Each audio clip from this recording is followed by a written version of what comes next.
This episode of A Conversation with John Conenna is sponsored by Generate. In today's digital age, staying ahead means harnessing the power of generative AI.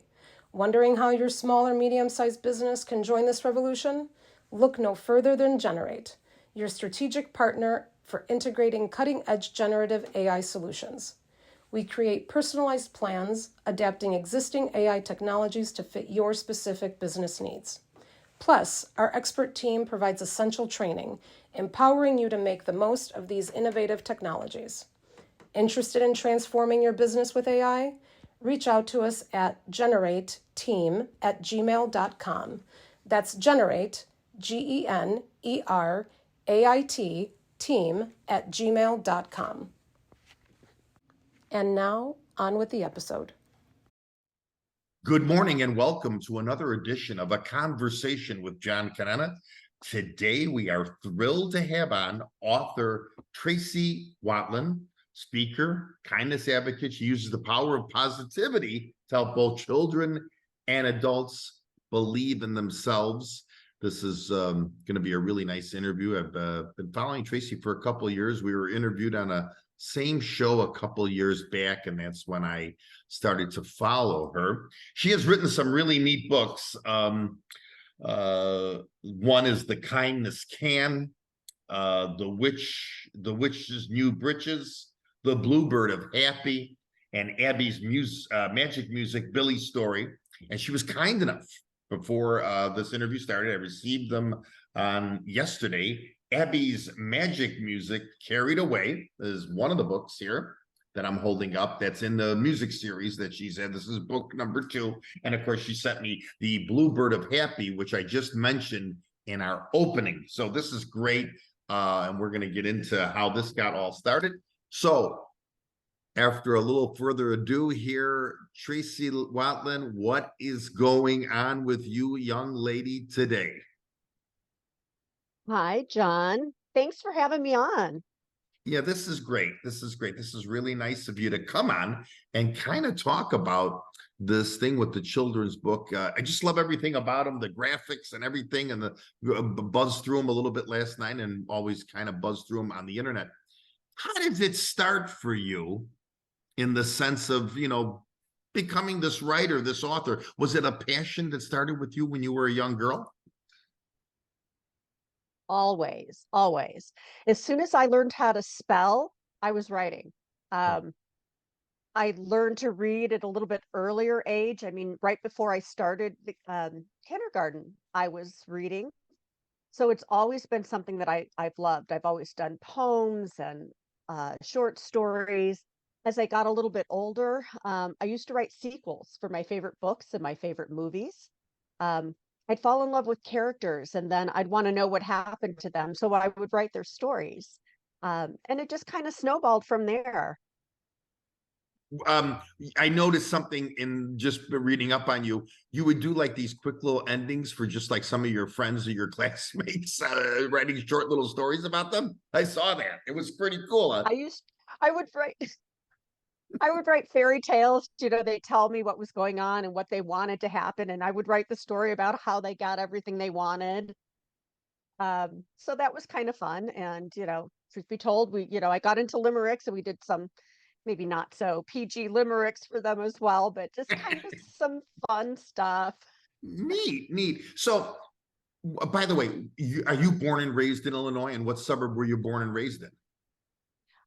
I am born and raised in the south suburbs, so grew up in Homewood my entire life. Okay. I escaped a couple of times. I escaped to Orland Park for a while, and then I escaped down to Kankakee, if you can call that escaping. But I keep coming home to Homewood. Okay, good. So Homewood is the base. Yeah, okay.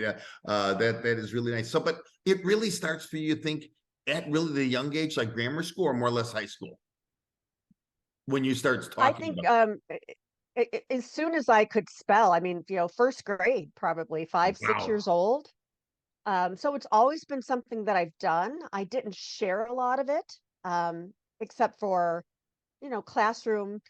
When I was probably in grade school, we had something called story starters that used to be English assignments. And so Right. you would pick a card out of a box and it would give you like the first paragraph of a story. So it would be a class assignment and I would do one. And then I'd be so happy and excited with what I did. I'd go back and I'd do another and another. And I just had piles of stories. So that's really where it started. Which is really neat. But you know what? They always say, like, you know, a lot of it in your thing is kind of private. You started it basically by just writing. And would you show this maybe to like mom or dad? Hey, you know, or would they find these things that, you know, you had this talent, you had like this inner talent? Well, they always told me I had the greatest imagination ever. So that's Okay. probably true. Yeah, yeah, which is great. Yeah, I would share with some people. Um, and then I wrote a little bit through high school, and then I actually quit writing when I went to college because of a little incident that happened. Um, I submitted a couple of things to my college's literary magazine, and Okay. everything I submitted would get bounced. They would turn it down, too whimsical, too childlike. And that was who I was. And I just kind of felt like, oh, they wanted things that were controversial or, just cutting edge. And that wasn't me. So it kind of killed my self-esteem. And I quit writing for a long time. So it was hard to make, you know, they wanted you to make the switch, but it was hard for you to make that switch because you already had developed a style of your own, correct? I just, you know what? I write for the little kid in myself. Right. Um, and so, yeah, I mean, I didn't want to write, you know, Right. Right. horror stories or, adult things that were too serious because life is already too serious. Exactly. We go through enough stresses and everything else of the day-to-day life. So that was good that you kept on that path. Right. Where did you go to college, Trace? Well, I started at Columbia downtown. Oh, Um, wow. Okay. so I was going to go for marketing and advertising and a minor in music management. And, due to some personal family stuff going on, I only attended one semester and dropped out. Went back to school later and got my degree in fashion merchandising and have used that over the years, working in the Nordstrom buying offices and a lot of fashion sales, jewelry sales. Okay. Um, but I always wanted to write.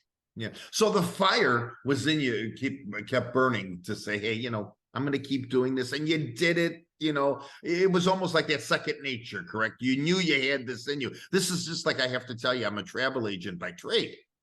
But this is what I wanted to do professionally, like say, be on a radio, be on a television, but never got that chance because of family issues, you know. But I loved always having that one-on-one and enjoying to talk to someone who I really want to talk to, whether it was an athlete, an author like yourself, a journalist, you know, it just brought up. So when was the first big break for you in the sense of, okay, I'm going to take a shot at this? When does that kind of the light switch go on for you? It was probably about a little over 7 years ago. I had just turned 50 and I got downsized from a jewelry job. And I was thinking, what do I want to do? Frantically looking for the next thing that I was going to jump into. So what is the most logical thing to do when you lose your job? Clean out your savings account and publish your own children's book, right? Makes sense. So But I mean, that's kind of what I did. My best friend, who is known, she listened to me talk endlessly about wanting to do this for years. She finally said, "You know what? I'm behind you. What are you waiting for? Do it." So she was really the one that kicked my butt into taking a chance on it. wow. And you know what? I know you used the word the age 50 years old. We have so much in common because I started this podcast in my late 50s. So again, that you just had that confidence to do it. And your friend probably was maybe that last kick for you to say, okay, let's do it. So now, Oh, definitely. yeah, besides writing the books, which we're going to get into, the books that I held up today and the five, is it 5 books, Trace, that you've written? 5? I have 5 books currently. So the Abby's Magic Music series, Carried Away, is book 2 in the series. There will be 4 books in that series. So this is book 2 that just came out in September. There will be 2 more books in that series. And I've got a couple of other things up my sleeve. I want to also write an inspirational kind of gift type book for grown-ups on kind of being happy and following your heart and going after your dreams. So that's also been on my list of things to do for probably, as long as I've had my first book out. So coming soon, as they say. Yeah, well, I got to tell you, just in looking at the graphics for the children and the way the book goes about it and everything, I mean, does it take time? Because I have to be honest, one of the last things I would love to do would be write a book. I don't know what I want to write a book about, but write a book. But does it, I mean, 5 books in a matter of how many years now, these 5 books? 7 years. 7 years. And it's a Probably lot. 8. It's been 7 years, but it's probably been 8 since I really settled down and started focusing on it. Right. But I mean, to write the first one, which one was the first one? It was at the kindness of. It was the Kindness Can, and unfortunately, that one's out of print right now. But I am working on getting that back, hopefully very soon. That's been my most popular to date. So let's go back to that book, because that's the first one. This starts the Tracy Watland, the starter. It's the starter. How was it to write that, to get it together? How do you remember the period of time on I'm going to hold up something in one of your books that shows the Kindness Can. It's right here in the book, if you can see it. Mm-hmm. That's your first one. How was it? How long did it take? How long did it take for you to write the book? How long did it, how did you market it? I mean, this is a fantastic story.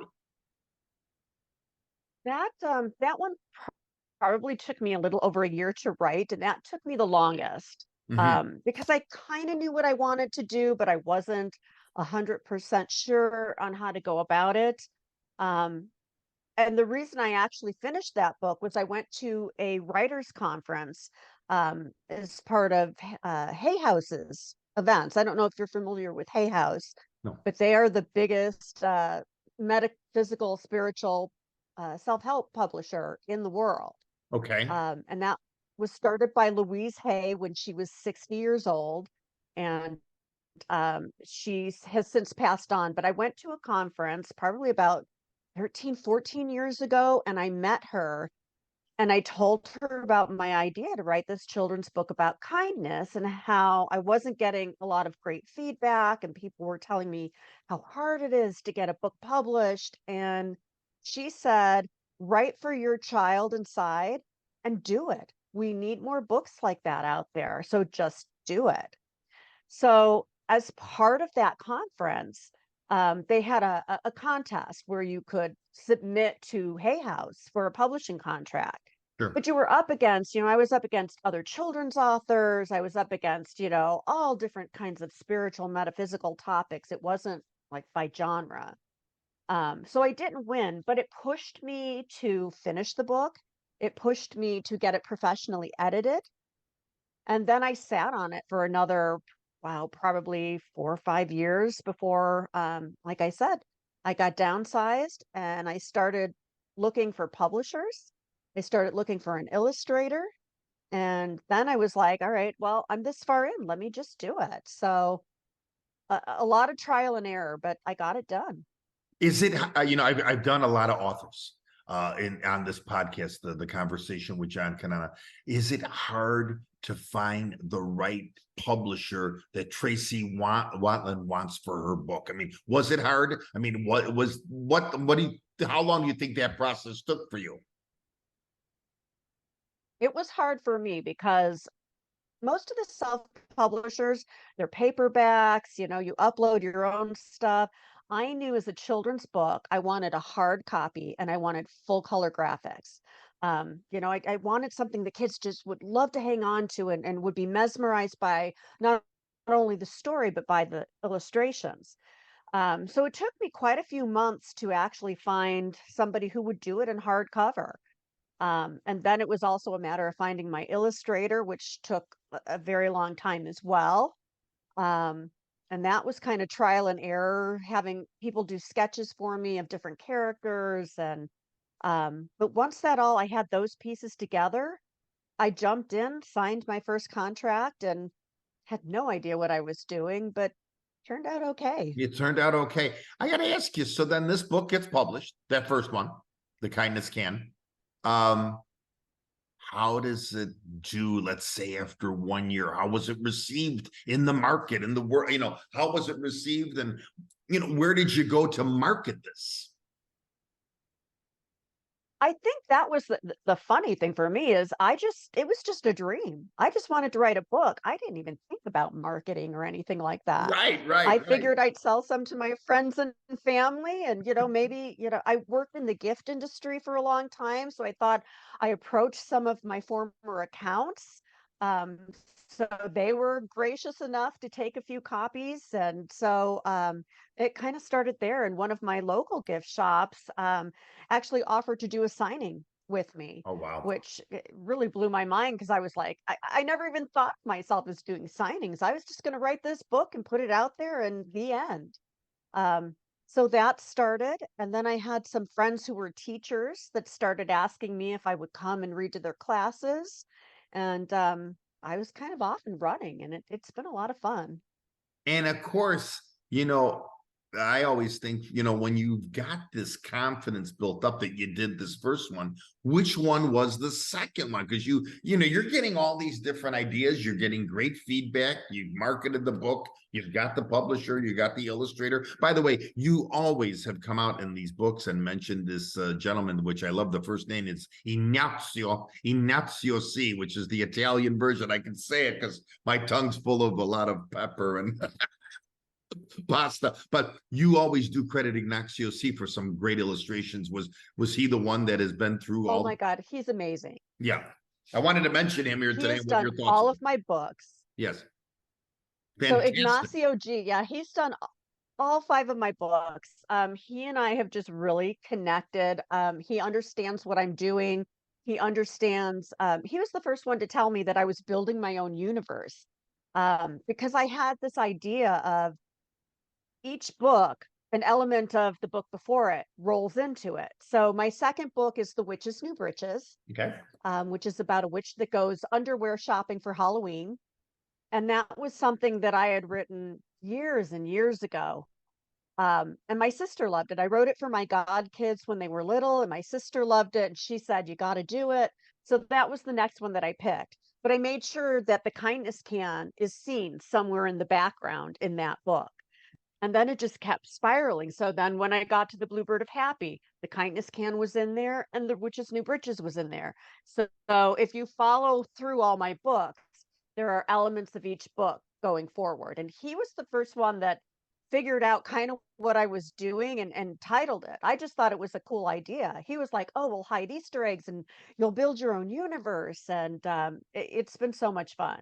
The funniest thing is I've never met him face to face. We work strictly by Really? email. And Wow.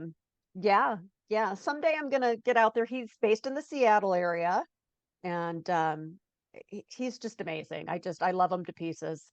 I have to tell you, that is great because I have another gentleman who wrote some hockey books, and the same thing. He never met the illustrator, but there was a connection. Like you said, there was a connection, and it worked out great. Um, of all the five books, which I mean, me, the outsider looking in on you, very proud. I mean, this was something when I knew when you said yes to me that you would come on, especially after looking at these books. But as the outsider looking in, I mean, how is there one book that you could say, it's like maybe having five children? Is it one book that you could say, hey, is your favorite, or is that too open of a question? I don't know. Like you said, it's like picking my favorite child. I'm not sure that I can do that. I mean, I have a soft spot, of course, for the kindness can because it was my first. I I love the whole, Abby's Magic Music series and Bluebird of Happy because they're all music oriented and music is very important to me. Um, but I'd almost go out on a limb and say The Witch's New Breeches, Mhm. because that's the one that makes the kids laugh the most. I mean, you talk to a kid about underwear and they're in hysterics. So Right. that's probably my favorite one because I just get so many giggles and just, silly comments. Um, so yeah, I guess I'll go with that one. Okay, that's the one. Well, it'll go viral, as you know. It'll go, no, but just, I mean, you've had, has it been easier after 5 books? Did each one get easier for you? Because you've had this childlike thing in your head since you were a little girl. Was it easy for you to put ideas together? To mesh them to make these, 5 different titles? Ideas, yes. The actual project, not so much. Right. Um, some I write faster than others. A lot of times when I get stuck, I say, you know, I have to put that aside until the character tells me their story. Sure. I Sure. might have an idea going in, but then all the different characters kind of speak up and tell me what their story is, and then it kind of comes together a piece at a time. Um, when I sit down and make myself write, I usually don't get very far. Um, my process is usually I know where I'm starting, I know where I want to finish, and I have no idea how I'm going to get there. So I Right. wait for the characters to tell me. And sometimes sometimes it's in the shower, sometimes it's when I'm driving, I'm on a road trip somewhere. Right. Sometimes it's 3 a.m. Get up and write this Yeah. down. You And took then the when it words right out comes, of it my just mouth. Yeah. flies through me. You get up in the middle of the night, you want to write something down so you remember, oh my God, I got this idea for, let's say, Abby's music, this book. And again, I'm holding up the books that you sent to me. That was so nice of you to send. This is one of the books. This is the last one you just wrote.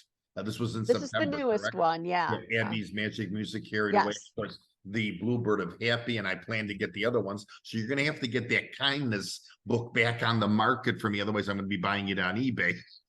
Working on it. Yeah, no, but that's great. So I got to ask you, because tell me if I'm wrong now. You remember the old doctor, well, they're still out there, I guess, the green eggs and ham, like the Dr. Seuss.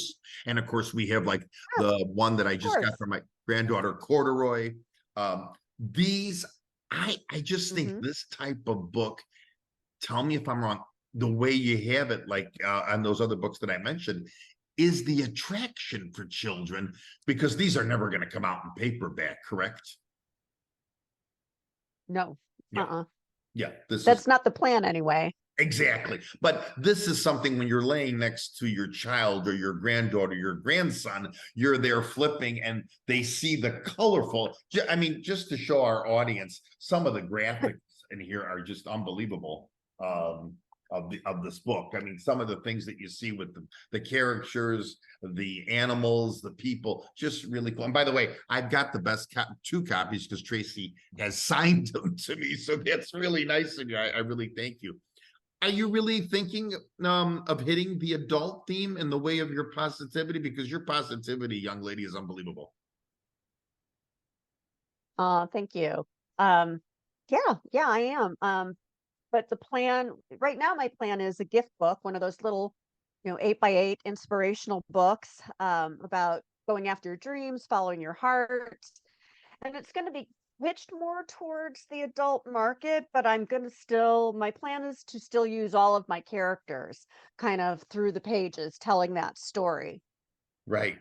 And even in the adult theme, correct? Also in that, you're going to keep that Absolutely. Yeah. thing going. Any Yeah. So other? I think that the message of all of my books is inside magic. Which I kind of refined that when I got into the Abby's Magic Music series. But there's an element of that inside magic in all of my books, that we all have everything we need to do what we want, to be who we want. It's all inside magic. So it's that confidence inside you. Exactly. No, which is great. And this is part of your power of the positivity. You're always keeping it, and Trace, I know I followed you on social media, and I think maybe you have followed me sometimes. I try to keep, that Hmm. things could be really worse in the life. What is truly a problem? Like the other day, somebody cracked their cell phone, the glass, and I says, I really don't think that's a major problem. There are other problems in the world that we could stress about, but I know when you drop your cell phone nowadays, it becomes, oh my God, what am I going to do? We didn't have a cell phone 15, 20 years ago. And, Right. we just went along fine. This is really fantastic. So are we thinking what's going to come first now for Tracy Watland? Another children's book will we see maybe in the next year or two, or more of the adult thing? Probably the children's books. Yep. 'Cause I want to get the Kindness Can back into print.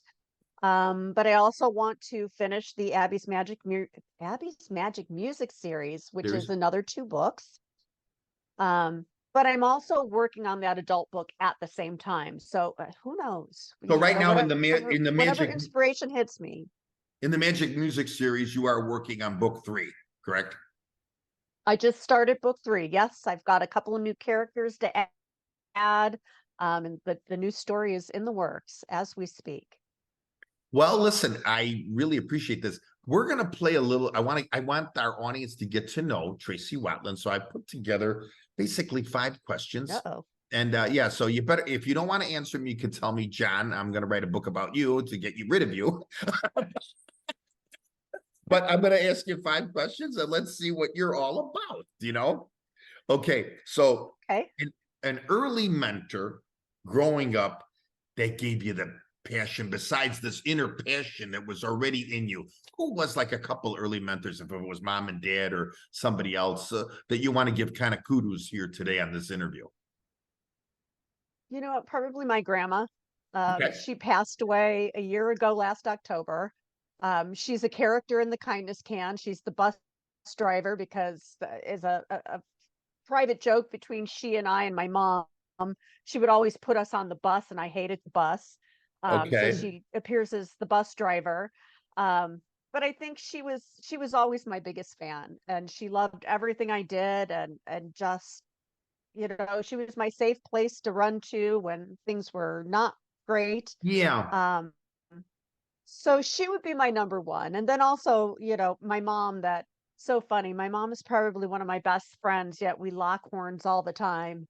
So it's kind of that love-hate kind of relationship, but Right. definitely mostly love. And she's been more supportive, even though, I didn't always feel she was. She's been definitely a support system as well. That's great. I'm definitely hoping you get that book back on the market because I want to see a grandma as the bus driver for sure. Okay, question 2. Your favorite movie that you could watch over and over and not get bored. I mean, that movie that go-to when you're battling these books all night and you say, you know what, I'm going to sit down and watch a movie. What do you think it is? Gosh, I don't know that I can pick one. I'll give you 2. There's a great movie. Well, you know what? I mean, I like old things like, It's a Wonderful Life and Gone with the Wind. I mean, I love those old movies. But I'll tell you what, there's a great movie called Ruby Sparks. Okay. With Paul Dano. And it's about a writer trying to write a book, and he creates his girlfriend by writing about her. And it's kind of all about, how you can create whatever world you want by thinking it in your mind and writing it down. And it's funny, and it's just it's an inspiration to writers, I think, as well. And look at, and it captivates the writer in you right away. So it's called Ruby Sparks. I've never seen that one. I mean, I've kind of been Netflix junkied out for 3 years with this, whole COVID thing. I was stuck watching, but no, I'll have to remember that. It's called Ruby Sparks with a S. Yes. On the end. Okay. All right. Yeah, you'll love it.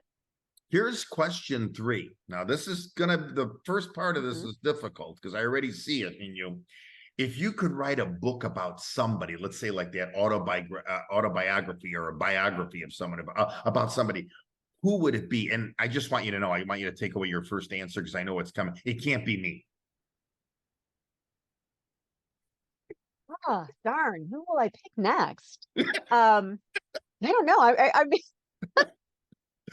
are you talking about somebody I know, or no, like somebody famous or somewhere you aspired to be, or that favorite, like person, athlete, lady, first president, first lady, man, woman, who's that one that's in the back of your mind? Like, wow, I would know. I mean, my all-time favorite is probably Paul McCartney. Oh, And wow. actually in the Bluebird of Happiness, I kind of give thanks to him for being Okay. one of my favorite voices. This in Um, this book, yes, in Bluebird of Happy. Yes. yeah. So, I mean, but there's been so many millions of books written about him. I don't know, maybe Paul McCartney. Okay, that's a great answer. And maybe one day we're gonna see something come up in the morning at 6 o'clock when I roll my eyes. Tracy Watland and Paul McCartney comes to Homewood. You never know. Hey, wouldn't that be nice? That would be. I'll be in my car on the way there too, and I'll be like, Tracy, don't forget John. Okay, this question is question 4, but there's 2 questions in the question 4. What Okay. is that favorite food or dish or something you want to go to a restaurant or something your mom made that it's still the go-to for Tracy Watland? My favorite food. You know what? Crab cakes. Okay, A really good crab cake. okay. Not with all those breaded fillers. One of my best friends lives in Maryland, and that's the first thing we do every time I go to visit her. Let's go get crab cakes. The crab cakes. Okay, so that's a great choice. Now, when we talk about we're talking about Mr. McCartney, the legend. What is Tracy Watland's favorite band of all time? Because I know you're into music. Uh, yeah, that's hard. That's hard because I All right, give me into 3. so Give me many. 3. Give me 3. You know what? Probably Journey is my favorite. I grew up with them. I've worked with them. I've run the keyboard, Wow. Jonathan Kane. I ran his website for almost 15 years with a very good friend of mine. And so I'd have to go with Journey, but I can't leave out the Beatles and Paul McCartney and so many others, so many others. I can't even pick. And I can remember what a band Journey. I saw Journey. I'm going to show my age down here for sure. I don't mind telling everybody that I'm 64 years old, but I saw Journey 38 special. Leonard Skinnard open up for the craziest person in the world in 1977, Ted Nugent.